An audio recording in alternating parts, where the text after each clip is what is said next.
सरकार गुरुवार से जल संरक्षण की मुहिम चलाएगी। वंदे गंगा जल संरक्षण जन अभियान के तहत पानी की एक एक बूंद का संचयन को लेकर अभियान चलाया जाएगा।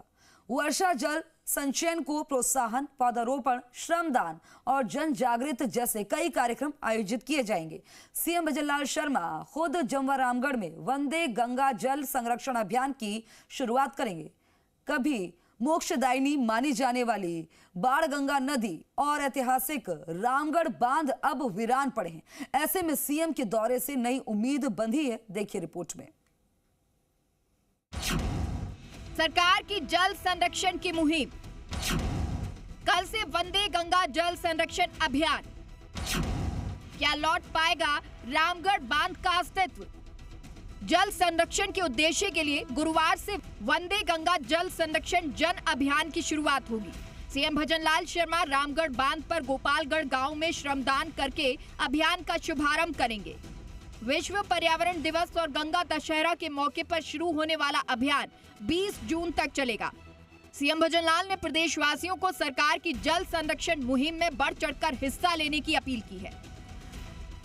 ये संयोग है कि दोनों पर्यावरण दिवस और गंगा दशहरा एक साथ आए हैं। भगवान हम सबको पानी की महत्ता की याद दिलाकर हम सभी से जल संरक्षण की ओर विशेष रूप से ध्यान देने की ओर इशारा कर रहे हैं। आइए हम सब 5 जून से प्रारंभ हो रहे वंदे गंगा जल संरक्षण जन अभियान एवं एक पेड़ माँ के नाम अभियान में बढ़ चढ़ करके हिस्सा लें। वंदे गंगा जल संरक्षण और प्रदेश में पर्यावरण संरक्षण को लेकर आज प्रदेश भर में रन फॉर एनवायरमेंट रैली का आयोजन किया गया, जिसमें युवाओं ने बढ़ चढ़कर हिस्सा लिया। प्रदेश व्यापी वंदे गंगा जल संरक्षण को सफल बनाने के लिए लगातार बैठकों का दौर जारी है। सीएम भजनलाल शर्मा गुरुवार को जमवारामगढ़ के दौरे पर रहेंगे, जहां वे वंदे गंगा जल संरक्षण जन अभियान का शुभारंभ करेंगे। इसके बाद मुख्यमंत्री विश्व पर्यावरण दिवस के अवसर पर RIC में राज्य स्तरीय कार्यशाला को संबोधित करेंगे। जयपुर में 56 करोड़ 49 लाख की लागत से 1778 कार्यों का शिलान्यास और लोकार्पण किया जाएगा। दोपहर में मुख्यमंत्री बूंदी के गोहाटा में पार्वती काली सिंध चंबल परियोजना का निरीक्षण करेंगे। यहां से मुख्यमंत्री केशवराय पाटन बूंदी में चंबल घाट कार्यक्रम स्थल पहुंचेंगे, जहां वे पूजन, चुनरी महोत्सव और कलश यात्रा में शिरकत करेंगे। शाम को मुख्यमंत्री भरतपुर पहुंचेंगे, जहां वे गंगा मंदिर में विशेष पूजा और महाभोग, कलश यात्रा, प्रसाद और गंगा जल वितरण तथा तुलसी पौधा वितरण कार्यक्रम में सम्मिलित होंगे। ये अभियान 20 जून तक चलेगा। 5 से 20 जून तक जल संरक्षण को लेकर राजस्थान में विशेष अभियान चलाया जाएगा। इसी के तहत कुएं, बावड़ी, तालाब से अतिक्रमण भी हटाए जाएंगे और पानी की एक एक बूंद का संचयन किया जाएगा। वर्षा जल संचयन को प्रोत्साहन, पौधारोपण, श्रमदान और जन जागृति जैसे कार्यक्रम आयोजित किए जाएंगे। अभी 5 तारीख से लेकर 20 तारीख तक हमारी भजनलाल जी की सरकार जल संरक्षण के लिए एक अभियान चला रही है और इस अभियान को हमें महाअभियान का रूप देना है।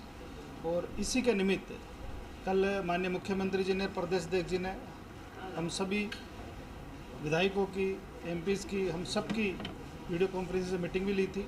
और मैं भी लगातार सभी संभागों में जाके संभाग स्तरीय बैठक लेके इस अभियान को किस तरह से अधिक आम जन को जोड़ के इसको सफल बनाने के लिए हम दौरा कर रहे हैं। राजस्थान में सूख गई अर्जुन की गंगा। सीएम भजनलाल शर्मा के दौरे से जगी आस। कभी मोक्षदायिनी मानी जाने वाली बाणगंगा नदी और ऐतिहासिक रामगढ़ बांध अब वीरान पड़ी हैं, लेकिन स्थानीय लोगों को उम्मीद है कि ये धार्मिक और ऐतिहासिक धरोहरें फिर से जीवन से भर सकेंगी। जयपुर के पास स्थित जमवारामगढ़ क्षेत्र में बहने वाली बाणगंगा नदी और इसके तट पर स्थित रामगढ़ बांध कभी लबालब भरा रहता था। रामगढ़ बांध कभी जयपुर के लोगों की प्यास बुझाता था, लेकिन अब ये वीरान पड़ा है। मान्यता के अनुसार ये वही पवित्र स्थान है जहां महाभारत काल में अर्जुन ने गंगा जल के लिए धरती पर बाण चलाया था और गंगा प्रकट हुई थी। तभी से ये नदी बाण गंगा या अर्जुन की गंगा के नाम से प्रसिद्ध हुई। लेकिन पिछले 2 दशक में रामगढ़ बांध सूखा पड़ा है। बाणगंगा नदी का प्रवाह रुक गया है। लोगों को उम्मीद है कि वंदे गंगा जल संरक्षण के तहत सीएम के दौरे से अभियान में तेजी आने से न केवल बाणगंगा नदी में दोबारा जल प्रवाह बहाल होगा और रामगढ़ बांध का अस्तित्व लौट सकेगा। ब्यूरो रिपोर्ट, जी मीडिया।